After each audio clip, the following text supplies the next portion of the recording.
ملت ٹائمز میں خوش آمدید۔ اسرائیل نے تمام حدوں کو پار کرتے ہوئے اب قطر کی راجدھانی دوحہ میں موجود حماس کے دفتر پر حملہ کر دیا ہے، اور خبر آ رہی ہے کہ اس حملے میں حماس کے 4 سینئر رہنماؤں کی شہادت ہو گئی ہے، جن میں پہلا نام ہے خالد مشعل کا، دوسرا نام ہے خلیل الحیہ کا، اس کے علاوہ بھی 2 سینئر رہنما موجود ہیں۔ اور حماس کے ٹاپ لیڈرز امریکی صدر ڈونلڈ ٹرمپ کی طرف سے بھیجی گئی تجویز پر غور کر رہے تھے۔ بات چیت کا سلسلہ جاری تھا کہ سیز فائر کے لیے کیا شرطیں رکھنی ہے، نہیں رکھنی ہے، اور اسی بیچ اسرائیل نے قطر کی راجدھانی دوحہ میں حماس کے دفتر پر سلسلہ وار بم دھماکہ کیا، حملہ کیا، اور اس حملے میں بڑے پیمانے پر شہادت اور ہلاکت کی خبریں سامنے آئی ہے، اور اب دنیا کے کئی دیشوں نے بھی اس کی مذمت کی ہے۔ یہ حملہ صرف حماس کے دفتر پر نہیں ہے، بلکہ قطر پر حملہ ہے، قطر کی راجدھانی دوحہ پر حملہ ہے، اور کسی بھی ملک کی خود مختاری پر حملے کو کبھی برداشت نہیں کیا گیا ہے۔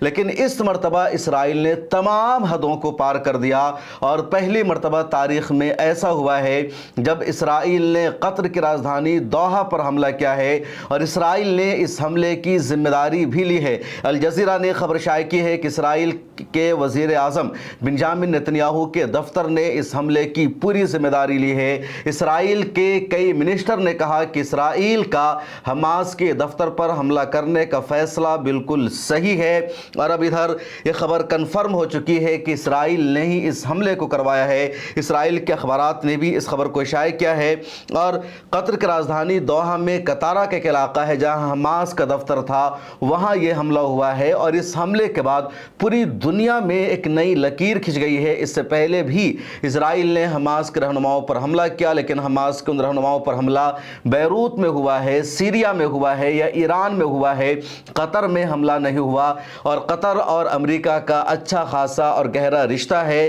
حماس اور اسرائیل کے درمیان جو سیز فائر ہوئے ہیں، یا اب جو بات چیت کا سلسلہ جاری ہے، تو ثالثی کا فریضہ قطر ہی لگاتار ادا کرتا رہا ہے، اس کے ساتھ مصر اور امریکہ رہا ہے، اور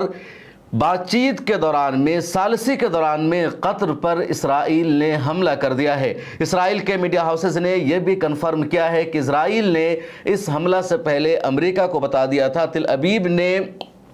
واشنگٹن کو باضابطہ انفارمیشن دے دیا تھا کہ اسرائیل کے پاس اب کوئی آپشن نہیں بچا حماس کو ختم کرنے کا، اور آخری آپشن یہی بچا ہے کہ حماس کی جو ٹاپ لیڈرشپ ہے، حماس کی جو اعلیٰ قیادت ہے، اس پر حملہ کیا جائے، اس کو نشانہ بنایا جائے، اور اس لیے قطر کی راجدھانی دوحہ میں موجود سینئر رہنماؤں کو نشانہ بنایا گیا ہے۔ ادھر غزہ پٹی میں بھی اسرائیل کا حملہ لگاتار جاری ہے۔ سیز فائر کے سلسلے میں کوئی بھی بات چیت کسی بھی نتیجے تک نہیں پہنچ سکی ہے، اور پچھلے 2 دنوں میں القسام بریگیڈ نے بھی اسرائیل پر خطرناک حملہ کر کے اسے نقصان پہنچایا تھا۔ ایک حملہ غزہ پٹی میں ہی القسام بریگیڈ نے کیا، جہاں اسرائیلی آرمی کے کیمپ میں گھس کر القسام بریگیڈ کے لڑاکوں نے، فائٹرز نے حملہ کیا۔ 4 اسرائیلی سینک کی اس میں ہلاکت ہو جاتی ہے، 10 گھائل ہو جاتے ہیں۔ اس کے علاوہ 2 فلسطینی نوجوانوں نے یروشلم میں حملہ کیا، جہاں 2 گن مین نے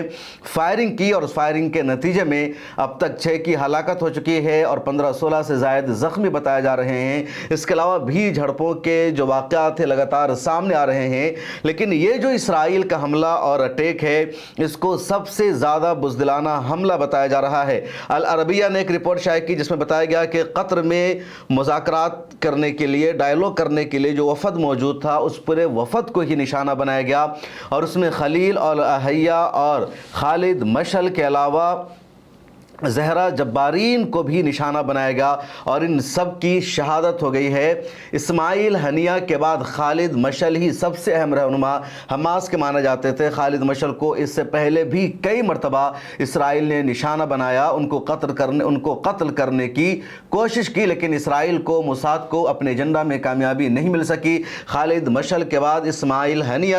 ان کی جگہ حماس کے پولیٹیکل بیورو کے سربراہ بنے تھے، لیکن 2024 میں اسماعیل ہنیہ کو ایران کی راجدھانی تہران میں شہید کر دیا گیا۔ اس کے بعد حماس نے اپنا ایک پولیٹیکل لیڈر نہیں بنایا، بلکہ جس کو بنایا اس کا نام مخفی رکھا گیا، بلکہ ان کے بعد بنایا گیا تھا یحییٰ سنوار کو، اور یحییٰ سنوار کی جب شہادت ہو جاتی ہے، اس کے بعد حماس نے 5 افراد پر مشتمل ایک ٹیم بنائی اور کہا کہ 5 افراد حماس کے پولیٹیکل بیورو کے سربراہ ہوں گے، وہ قیادت کریں گے، ان کے فیصلے سے فیصلہ لیا جائے گا، اور کسی ایک کا نام ظاہر نہیں کیا گیا تھا، اور اب ٹاپ لیڈرز کو ہی قطر میں نشانہ بنایا گیا ہے۔ قطر نے پہلے ریئیکشن کے طور پر اسرائیل کے اس حملہ کی شدید مذمت کی ہے۔ قطر نے اس کو اپنے ملک پر، اپنی خود مختاری پر حملہ قرار دیا ہے۔ اس کے علاوہ خبر یہ بھی سامنے آ رہی ہے کہ امریکہ نے دوحہ میں موجود اپنی سفارت خانہ کی، اپنی ایمبیسی کے تمام اسٹاف اور عملہ کو ایک محفوظ مقام پر منتقل ہونے کے لیے کہا ہے،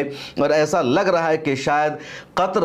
مڈل ایسٹ میں خانہ جنگی کا نیا مرکز بن جائے، اسے نیا سینٹر بنایا جائے، کیونکہ قطر نہ تو اسرائیل کو بھاتا ہے نہ امریکہ کو بھاتا ہے۔ اس سے پہلے بھی جب اسرائیل اور ایران کی لڑائی ہوئی تھی، پھر امریکہ بیچ میں آ گیا تھا، تو ایران نے امریکہ پر حملہ کرنے کے لیے قطر میں موجود امریکی ایئر بیس کو ہی نشانہ بنایا تھا۔ اس کے بعد قطر نے اس کی مذمت کی تھی، حالات ٹھیک ٹھاک ہو گئے تھے، لیکن اب اسرائیل نے بھی قطر پر جا کر حملہ کر دیا ہے۔ ادھر قطر اور امریکہ کا فوجی اتحاد ہے، دونوں کے درمیان الائنس ہے۔ قطر کی سیکورٹی کو سنبھالنے کا امریکہ دعویٰ کرتا ہے۔ امریکہ کا سب سے بڑا فوجی اڈہ بھی قطر میں پایا جاتا ہے۔ اب دیکھنا یہ ہے کہ کیا امریکہ قطر کا ساتھ دیتے ہوئے اسرائیل پر حملہ کرے گا، اسرائیل کے اس حملہ کی مذمت کرے گا، لیکن اس کے چانسز نہیں دکھ رہے ہیں، کیونکہ اسرائیل یہ حملہ یوں ہی نہیں کر سکتا جب تک اس نے امریکہ کو اطلاع نہیں دیا ہوگا، امریکہ سے اس کو پرمیشن اور ہری جھنڈی نہیں ملی ہوگی۔ اس لیے بات بہت اہم ہے، اور الجزیرہ نے بھی، العربیہ نے بھی، کئی میڈیا ہاؤسز نے اس خبر کو کنفرم کیا ہے کہ اسرائیل نے، بنجامن نیتنیاہو کے دفتر نے امریکہ کو اس حملے کے بارے میں پہلے ہی اطلاع کر دیا تھا۔ ادھر اسرائیل نے آج ایک اور بزدلی حرکت کی، اور جو گلوبل سمود فلوٹیلا غزہ پٹی کی طرف روانہ ہے، اور تیونس کی بندرگاہ سے جیسے قافلہ غزہ کی طرف روانہ ہوا، تو 9 ستمبر کی صبح اسرائیل نے ایک جہاز پر حملہ کر دیا، اور اس حملے میں جہاز کے ڈیک کو نقصان پہنچا۔ حالانکہ اسرائیل نے ڈرون سے حملہ کیا تھا اور پرتگال کے پانی کے علاقے میں حملہ کیا، جو انٹرنیشنل لا کی خلاف ورزی ہے، بین الاقوامی قانون کی خلاف ورزی ہے، لیکن اسرائیل اپنی حرکتوں سے باز نہیں آیا، اور اس نے تمام حدود کو پامال کر دیا، اور اب قطر کی راجدھانی دوحہ پر حملہ کیا ہے۔ اس حوالے سے اور بھی بہت ساری اپڈیٹ ہے، لیکن جو الجزیرہ کی طرف سے تازہ ترین اپڈیٹ یہ آ رہی ہے کہ حملہ قطر کی خود مختاری پر حملہ ہے، اور قطر نے بھی کہا کہ اس کا جواب دیا جائے گا۔ ادھر اسرائیل اب صفائی یہ دے رہا ہے کہ اسرائیل نے قطر پر حملہ نہیں کیا ہے، دوحہ پر حملہ نہیں کیا ہے، بلکہ اس نے حماس کی لیڈرشپ کو قطر میں نشانہ بنایا ہے۔ اسرائیل کی لڑائی قطر کے ساتھ نہیں ہے، اب اسرائیل کی طرف سے ایسا جواب دیا جا رہا ہے۔ جو ایکسپرٹ ہیں، جو تجزیہ نگار ہیں، الجزیرہ کے چینل پر آ کر کے ان لوگوں نے لائیو یہ کہا کہ